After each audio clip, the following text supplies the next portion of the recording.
Hello जी, नमस्कार। कैसे हैं आप लोग? आशा करता हूँ कि आप सभी बढ़िया होंगे और स्वस्थ होंगे।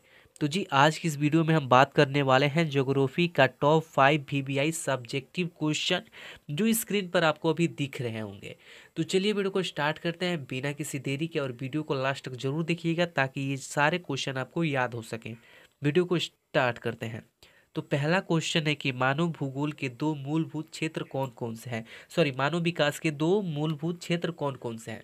तो देखिए, मानव विकास के ना 3 मूलभूत क्षेत्र होते हैं। पहला हो जाएगा शिक्षा, दूसरा संसाधन तक पहुंच, और तीसरा अच्छी स्वास्थ्य हो जाएगा। लेकिन इस क्वेश्चन में आपको पूछ रहा है सिर्फ 2 मूलभूत क्षेत्र।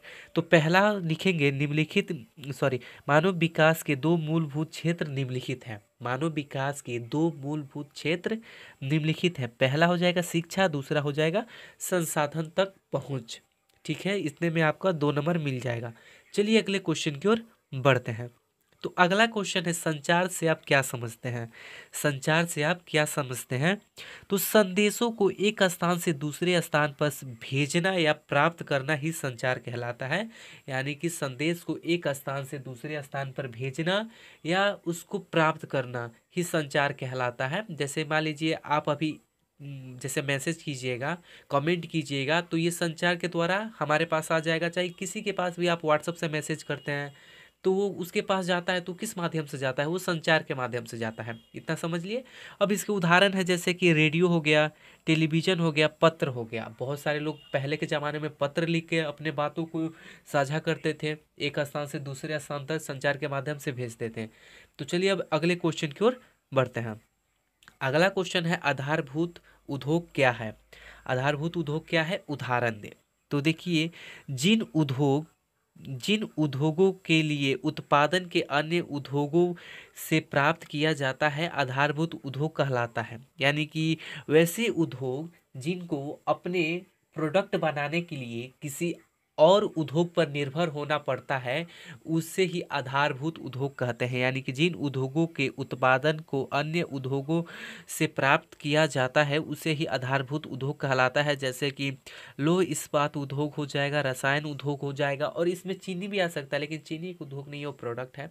तो देखिए, मतलब समझिएगा बात को।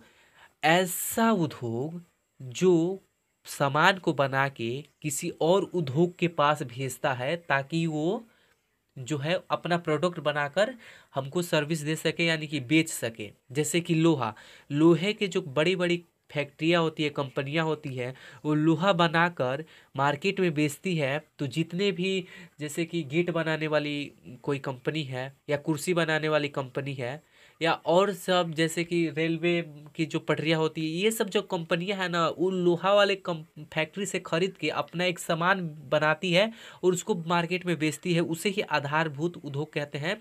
यानी कि वैसा उद्योग जो अपना प्रोडक्ट बनाकर किसी अन्य उद्योग के पास भेजे ताकि वो अपना सामान बनाकर मार्केट में ला सके, उससे ही आधारभूत उद्योग कहते हैं। आपको बढ़िया से लिखा गया है इसमें, जिन उद्योगों के उत्पादन को अन्य उद्योग से प्राप्त किया जाता है, उसे ही आधारभूत उद्योग कहते हैं।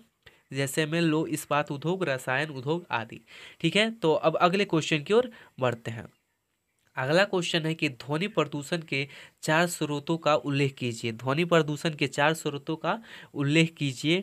तो देखिए, ध्वनि प्रदूषण के 4 स्रोतों के नाम निम्न है। यानी कि 4 स्रोत के जो नाम है वो निम्न है। पहला हो जाएगा कारखाने में चल रही मशीनें। कारखाने में जब मशीन चलता है तो बहुत ज़्यादा आवाज़ करता है, जिसके कारण ध्वनि प्रदूषण उत्पन्न होता है। तो पहला ये वन कारण, ये पहला एक कारण ये हो गया। अब दूसरा कारण हो जाएगा वायुमान।